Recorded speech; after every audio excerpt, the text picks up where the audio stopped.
자, 69강입니다. 오늘이 체스터턴의 정통 마지막 시간입니다.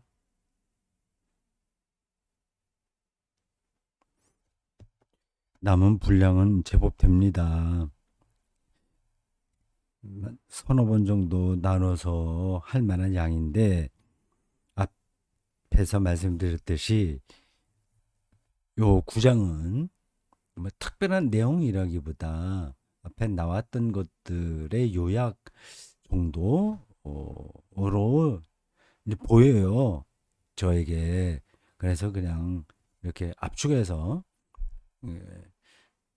이번 69강으로 마치겠습니다. 그러니까 동물에 대한 이야기를 68강 마지막에서 얘기했습니다. 얼마나 다르냐 뭐 그런 거예요. 하여튼 잠깐 볼까요? 우리가 야생 동물에 관해 이야기하지만 사람이야말로 유일한 야생 동물이다. 동물에 우리를 박차고 나온 것은 바로 사람이다. 다른 모든 동물들은 길들여서 가축으로 삼을 수 있다 하지만 유독 사람만은 남봉꾼이나 수도사가 되는 길들일 수 없는 종이다. 그런즉 유물론을 지지하는 이 첫 번째 피상적인 이유는 그 반대편을 가리키고 있는 이유인 셈이다. 이 지점이 바로 생물학이 손을 떼고 모든 종교가 시작되는 것이다. 전 올바른 시각이라고 생각합니다. 생물학이 틀렸다는 게 아니라 그걸로 인간을 다 재단하려고 하는 건 자기 주제 파악이 안 되는 거죠. 이제 그런 이야기를 계속하고 있어요. 이 책 그 후반부 앞에서도 뭐 그 비슷한 게 나왔을 텐데 후반부에 보면서 간혹 유럽 중심주의적 사고가 체스터턴에게 있다는 게 보여요. 그래서 조금 그건 일종의 오리엔탈리즘이죠. 아니, 자기는 이제 아니라고 할 텐데 어쨌든 그 유럽 중심성이 기독교가 최고의 권위가 있다고 얘기를 하려다 보니까 뭐 그렇게 말할 수밖에 없을지 모르죠.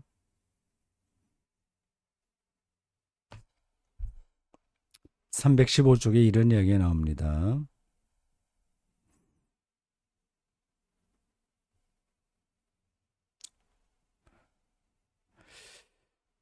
한 가지 설명은 이 질문들을 모두 다뤄준다. 그것은 오늘날의 용어로 모종의 초자연적인 폭발 또는 개시에 의해 자연 질서가 두 차례 방해를 받았다는 이론이다. 한 번은 하나님이 하나님의 형상이라 불리는 어떤 능력 또는 징표와 함께 땅에 임하여 그 능력으로 사람이 자연을 지배했다. 인간에게 자연을 지배하도록 하신 거죠. 그거를 대폭발의 한 축이라고 말하네요. 그리고 다시 한번 제국들이 잇따라 등장하는 동안 사람의 능력이 부족한 것으로 판명되었을 때 여기도 설명이 필요하긴 한데 지나가고 하늘은 사람의 모습을 하고 인류를 구원하러 왔다. 예수 그리스도를 가리켜요. 이것은 대다수 사람은 왜 항상 뒤를 돌아보는지 그리고 어떤 의미로든 앞을 내다보는 사람들이 있는 유일한 곳은 왜 그리스도교가 자기 교회를 갖고 있는 이 작은 대륙 유럽 뿐인지를 설명할 수 있다. 기독교 권위를 얘기하다 보니까 유럽이 유독히 그렇게 새로운 세계를 열어갔다 얘기하는 것 같네요. 뭐 오리엔탈리즘은 아니겠으나 유럽의 눈으로 보는 건 분명합니다.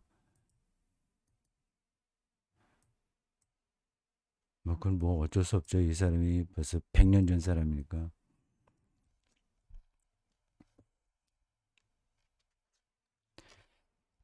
자, 이건 뭐 지나가겠습니다. 긴 이야기가 나오는데 317쪽도 지나가고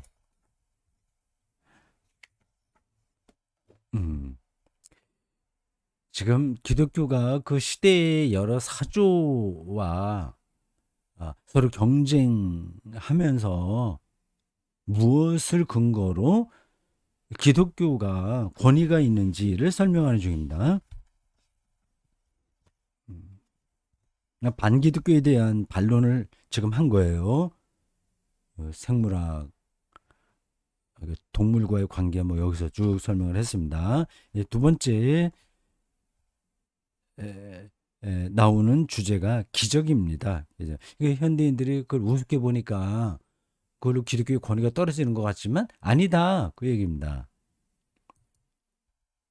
323조 기적 문제요. 이게 조금 저에게 확 와닿지 않았습니다. 이 사람은 기적을 그대로 믿는다고 해요. 근데 그 말은 이해하겠습니다.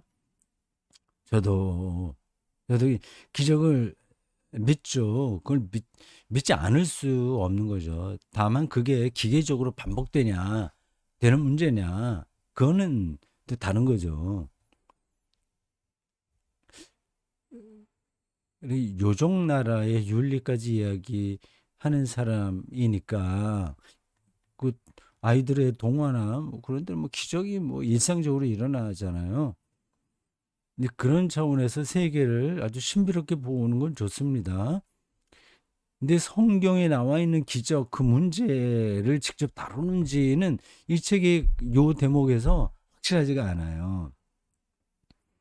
예수가 물 위를 걸었다 예를 들자면 그렇게 구체적인 이야기는 없습니다. 난 예수가 물 위를 걸었다는 걸 믿는다 그렇게 말하지는 않아요. 그냥 뭉뚱그려서 기적 문제를 이야기하고 있습니다. 근데 그게 어떤 걸 얘기하는 건지 실제로 그건 제가 감을 잡지 못했어요. 이제 그 성경에 있는 기적을 이야기하려면 그 성서 주석, 해석, 비평 이게 필요하죠. 텍스트 성서 텍스트에 대한 전문적인 연구가 필요합니다. 그러니까 예수님이 물 위를 걸었다는 그러한 이야기가 정말 그거를 얘기하려고 하는 건지 성서 기자들이 아니면 다른 거를 그런 방식으로 설명한 건지는 또 본문이 연구돼야 되는 겁니다. 근데 그런 거 저런 거 없이 있는 지금 우리 눈에 초자연적인 기적으로 보이는 것들을 무조건 믿는다. 그렇게 자기 논리에 따라서 체스터턴이 논리를 댑니다. 음, 그건 이제 설득력이 좀 떨어지죠. 근데 하도 글을 현란하게 쓰니까 그냥 읽어서는 반론을 제기하기는 조금 힘들어요. 저 사람이 전혀 다른 차원을 보고서 보면서 저렇게 문장을 쓰는구나 하는 느낌도 여러 곳에 있거든요. 그럼 그거를 저 사람이 있는 기적에 대한 이야기를 무조건 그냥 보통 교회 부흥회식에서 믿으면 이제 불치병도 난다 뭐 이런 식으로 믿는 건 아닐 텐데 어떤 차원에서 기적을 저렇게 이야기하냐 하는 것은 조금 더 복잡한 것 같아요. 그래서 저 사람이 말하려고 하는 말을 정확하게 파악하지 못한 상태에서 저 기적에 대한 설명은 조금 미진하다 이렇게 비판하기는 또 힘들거든요.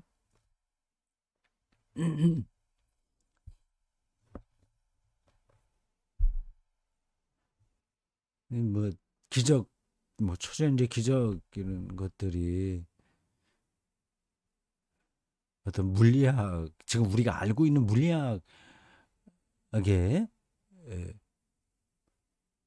범주 어, 에서 용납되냐 안 되냐 그거하고 또 다른 문제일 거란 말이에요. 볼까요? 그런데 이처럼 한 방향으로 흐르는 수많은 사실들 중에서 간략하게나마 별도로 다룰 만한 중요한 문제가 있는데 그거는 바로 초자연적 사건이 객관적으로 발생하는 현상이다. 다른 장에서 나는 이 세계가 질서 정연하기 때문에 비인격적임에 틀림없다고 생각하는 일반적인 추정은 잘못이라고 지적한 적이 있다. 기계적으로 돌아가니까 이건 누가 인격체가 간섭하는 게 아니다. 그런 주장은 잘못이라는 거죠. 라고 이제 체스터들이 말하는 겁니다. 사람은 무질서한 것만큼이나 질서 있는 것을 좋아하는 성향이 있다. 이 세계는 물질적인 운명에 좌우되기보다는 인격이 창조했을 가능성이 더 높다고 나는 확신한다. 뭐 그건 뭐 저도 동의합니다. 그래서 물론 토론하기가 불가능한 주제다. 나는 그것을 신앙이나 직관으로 부르지는 않을 것이다. 믿으면 된다. 그 뜻은 아닌 거죠. 그 말은 감정과 뒤섞여 있고 엄격히 말해서 자아 또는 멋진 인생에 대한 확신과 같은 일차적인 지적인 확신이기 때문이다. 그런즉 누구든지 원한다면 하나님에 대한 나의 믿음을 신비적인 것이라고 불러도 무방하다. 초자연적 기적을 저기는 하나님의 신비를 향한 자기의 믿음이다. 그래 말하는 거죠. 그건 뭐 동의가 됩니다. 근데 그게 성경에 나와 있는 것을 믿는다고 해서 그게 지금 우리들에게 똑같이 반복된다. 그거하고는 또 다른 문제거든요. 자, 그러나 기적이 인간 역사에서 발생했다는 나의 믿음은 전혀 신비적인 믿음이 아니다. 나는 아메리카의 발견을 믿는 것처럼 인간적 증거에 입각해서 기적들을 믿는다. 이렇게까지 가네요. 이 점과 관련하여 한 가지 논리적인 사실을 진술하고 정리할 필요가 있겠다. 어찌된 영문인지 기적을 불신하는 사람은 그것을 냉정하고 공명하게 생각하는 데 비해 기적을 믿는 사람은 어떤 도구마와 연결시켜 그것을 받아들이지 않는 받아들인다고 하는 특이한 견해가 있다. 이제 정반대다. 324쪽이에요. 기적을 믿는 자들은 그에 대한 증거를 갖고 있기 때문에 그것을 수용한다. 기적을 믿지 않은 자들은 기적을 부인하는 교리를 갖고 있기 때문에 그것을 부인한다.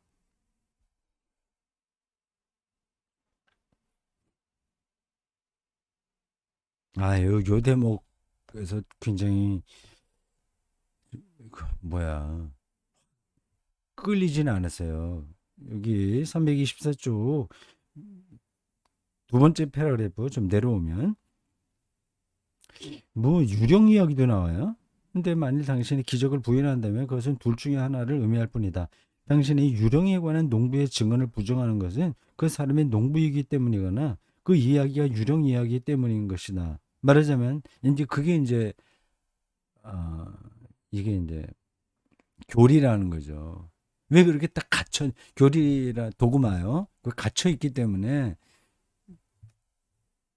그걸 모른다는 거죠.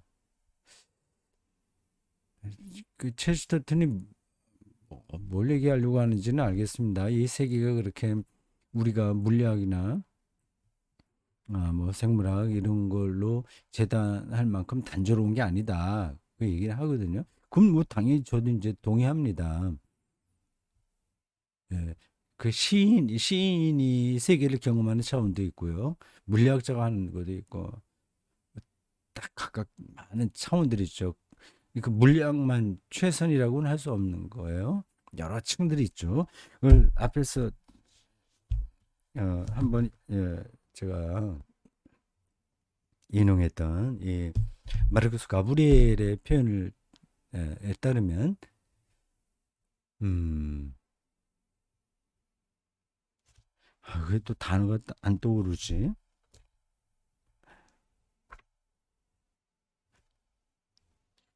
이상하네.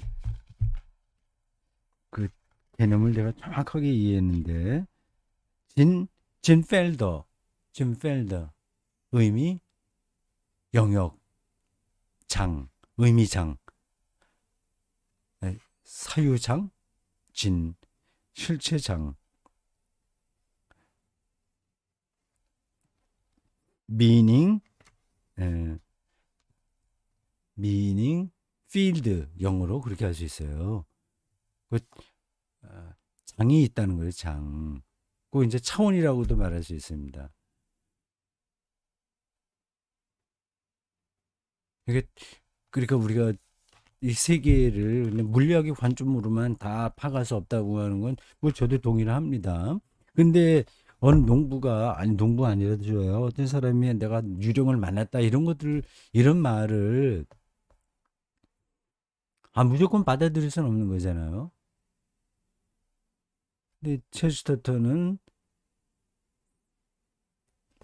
이걸 이제 그 말을 부정하는 사람들의 논리가 어디 어디 잘못됐다고 얘기를 합니다. 그래서 제가 보기에는 그 유령 이야기까지 끌고 들어오는데 근데 기적이잖아요. 핵심적으로는 이제 그거를 부정하는 사람들의 사유가 얼마나 단조롭고 순한 눈에 떨어져 있는가를 말함으로써 기적의 정당성을 주장하는 거예요. 그건 난 그렇게 바람직하다고 생각하지는 않습니다. 근데 왜 이 기적 이야기를 끌고 들어왔는지 모르겠어요. 이거는 논란이 많은 건데 그 당시 이게 영국 사회에서 큰 이슈가 됐던 것 같습니다.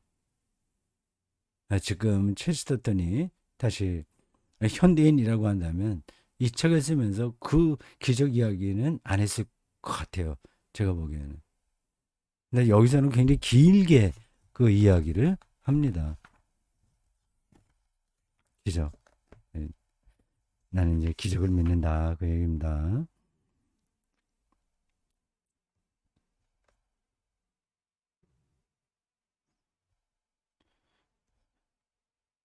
근데 그게 그래 단순하게 말을 하지는 않습니다. 328쪽 가보겠어요.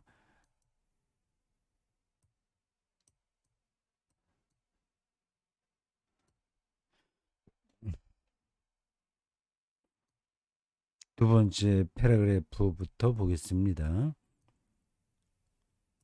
우리가 그 성격상 자세한 사항은 덮어둬야 한다는 것을 잘 알면서 섹스라든가 한밤중에 관해 내리는 결론과 같은 하나의 상식적인 결론의 일환으로서 나는 기적이 확실히 발생한다고 결론을 내린다.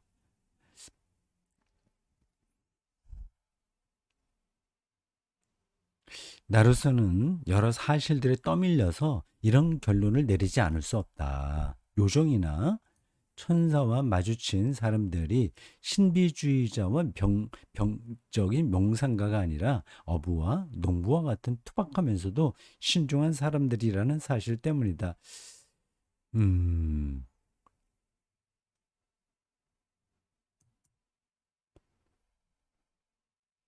또한 심령주의자가 아니면서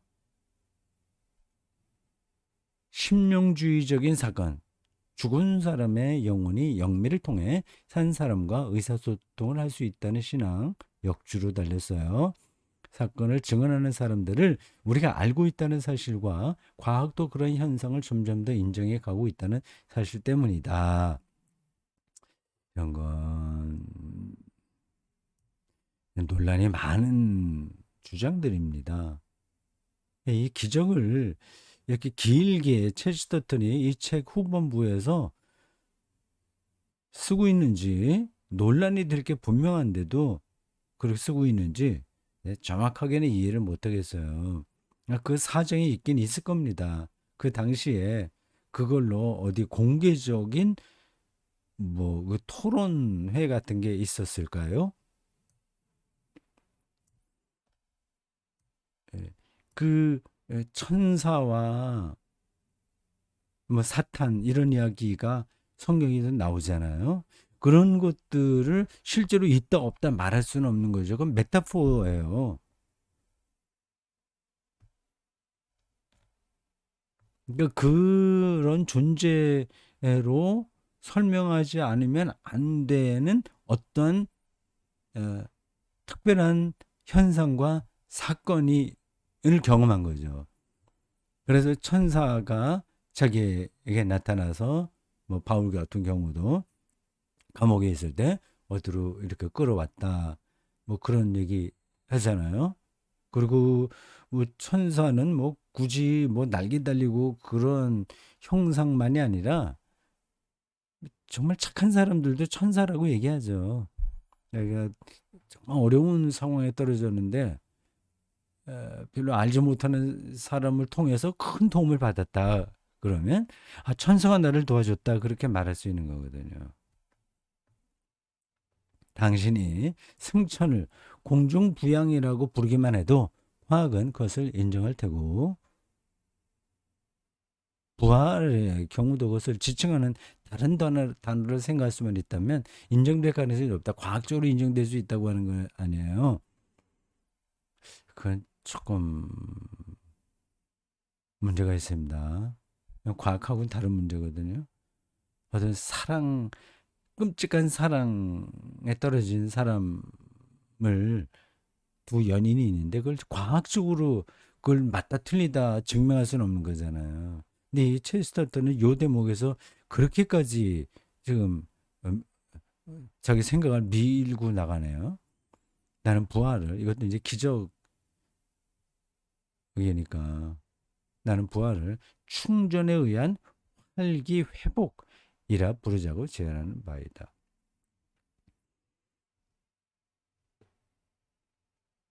글쎄, 전 동의하기 힘들어요.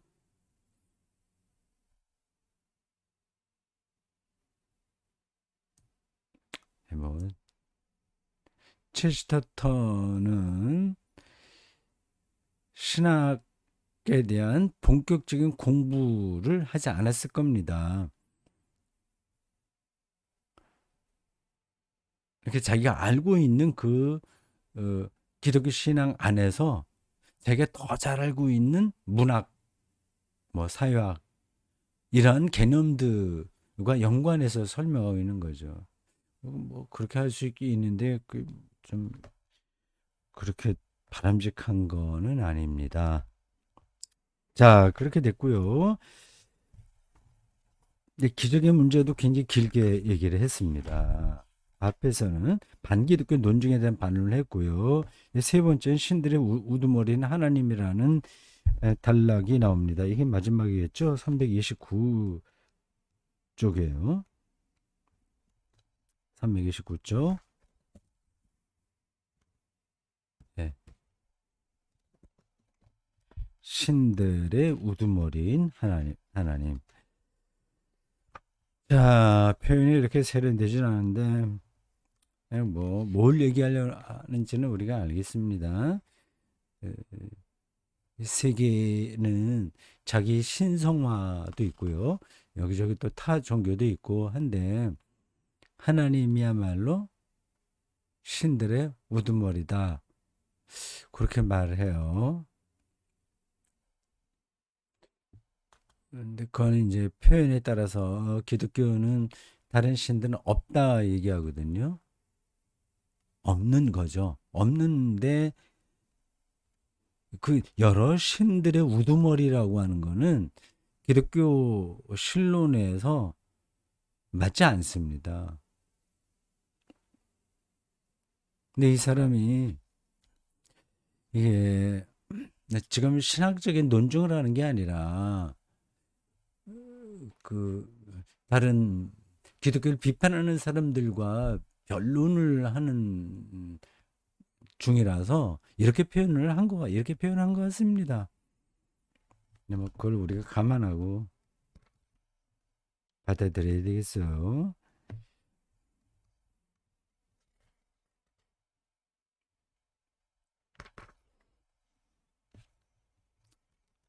자, 이제 거의 이제 뒤로 가야 되겠습니다. 마지막 단락 하나 더 있군요. 그건 이제 궁극의 기쁨입니다. 궁극적인 기쁨. 보이죠? 궁극적인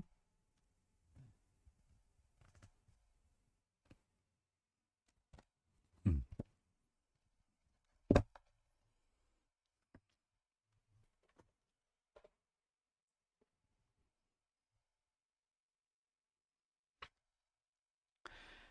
자, 기독교야말로 우리의 삶을 궁극적으로 기쁘게 경험할 수 있게 한다. 그 얘기 아니겠습니까?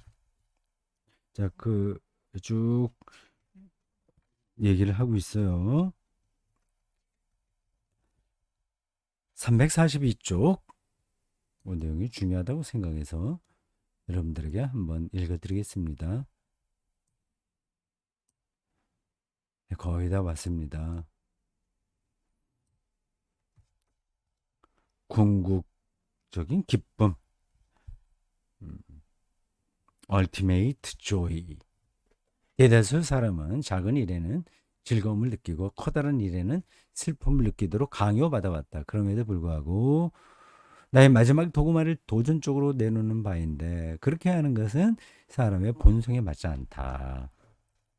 사람은 기쁨을 기본으로 깔고 슬픔을 표면적으로 느낄 때 좀 더 본연의 모습을 갖게 되고 좀 더 사람다운 면모를 갖추는 법이다. 이건 맞죠? 우울은 간주곡과 같이 막간에 생기는 일시적인 마음 상태가 된다고 참 표현이 예쁘네요. 그렇습니다. 예, 기독교인은 기쁨이 존재론적인 바탕을 느끼고 사는 사람들이에요. 반면에 찬양은 영구적인 영혼의 맥박이 되어야 한다. 비관주의는 기껏해야 감정적인 반쪽짜리 휴지일 뿐이다. 기쁨은 모든 것을 살아 숨쉬게 하는 소란한 노동과 같다. 음. 예, 그런 궁극의 기쁨이 이방인이나 불가지론자가 아니라 기독교인들에게 있다. 이제 그 얘기를 예, 쭉 합니다. 자, 그 마지막 이제 예수를 얘기해요. 343쪽 맨 밑에 패러그래프예요. 둘째 줄입니다. 이방인의 작은 꼬리표였던 기쁨이 지금은 그리스도인의 거대한 비밀이다. 이제 내가 이 혼란스러운 책을 덮으면서 혼란스럽긴 합니다. 기독교의 기원이 된 그 이상한 작은 책을 다시 열어본다. 그 작은 책이 뭘 얘기하는 거지? 내가 뭐 앞에 건너뛰어서 모르겠습니다. 예수에 대한 이야기 같은데 복음서를 말하나? 그리고 다시금 일종의 확신에 사로잡힌다. 아, 그러네요. 복음서들을 344쪽입니다. 그건 보여드릴게요. 344쪽. 복음서를 통해서 본 예수에 대한 이야기가 이 체스터턴 이 글의 마지막 단락입니다.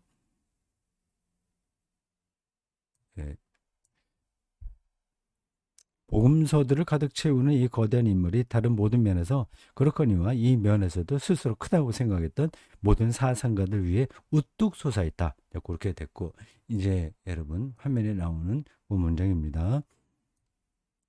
그 두 개 패러그래프를 읽으면 다 마칩니다. 그의 연민은 예수 연민은 자연스럽게 그리고 무심결에 호연되다시피 했다. 고대와 현대의 스토아 학파는 눈물을 감추는 것을 자랑스러워한다. 하지만 그는 결코 눈물을 감추지 않았다. 예루살렘을 보고 우신 그 장면을 얘기하네요. 그는 고향 도시의 앞날을 내다보며 공공연하게 백일화에 눈물을 보였다. 그럼에도 그는 무언가를 감추었다. 장엄한 초인들과 위험 있는 외교관들은 분노를 억제하는 것을 자랑스러워한다. 하지만 그는 결코 분노를 억제하지 않았다. 뭐, 뭐 억제하지 않은 대목도 많이 있는데 뭐 억제할 때도 많이 있었을 거요. 칼을 쓰는 자에게 칼로 대항하지는 않잖아요. 뭐 좀 다른 이야기긴 합니다. 분노가 솟구치질 않았죠. 기본적으로. 그렇게 말할 수 있나? 하여튼 저 체스터턴의 눈에 비친 예수의 모습이에요. 그는 성전의 앞 계단에 있는 가구들을 뒤덮었고 성전 청결 사람들에게 어떻게 지옥의 저주를 피할 수 있겠냐고 물었다. 그럼에도 그는 무엇을 억제했다. 음, 나는 지금 경외심을 품고 이 말을 하는 중이다. 이 모든 것을 압도하는 그 인물 속에는 수줍음이라고 불러야 마땅한 한 가닥의 실이 있었다. 음, 저도 그런 거는 느낍니다. 예수에게 저런 한 순간, 어, 저기는 한 가닥의 실이라고 했는데 그런 게 전달되죠. 그가 기도하러 산에 올라갔을 때 모든 사람으로부터 감춘 것이 있었다. 갑자기 침묵하거나 서둘러 고독을 택함으로써 은폐한 그 무엇이 있었다. 하나님이 우리의 땅 위를 걷는 동안 예수를 얘기해요. 너무나 커서 우리에게 보여줄 수 없었던 것이 하나 있었다. 때로 나는 그것이 그분의 환희가 아니었나 하고 상상해 본다. 네, 뭐 마지막 단락으로서 괜찮은 어, 내용입니다. 수줍음과 환희가 예수라는 인격체 속에 조화롭게 자리를 잡은 거죠. 그래서 그 마지막 그 소제목 단락이 궁극의 기쁨, 예수가 궁극의 기쁨에 살았다.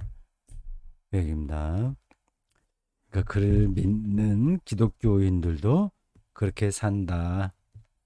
그 기독교인이 우물하고 뭔가 죄책감에만 떨어져 있고 하는 게 아니라 삶에 권위가 있고 그리고 모험적으로 어, 살아간다. 그렇게 당당하게 첼시더턴이 변증하고 있습니다. 자, 여기까지 마치겠습니다. 우리 몇 번, 69번, 69번째까지 경청해 주시느라 수고 많았습니다. 예, 다음에 어떤 강도를 할지는 아직 결정하지 못했습니다. 생각해 보겠습니다. 한여름 잠깐 쉬었다가 가을부터 다시 시작하겠습니다. 자, 고맙습니다.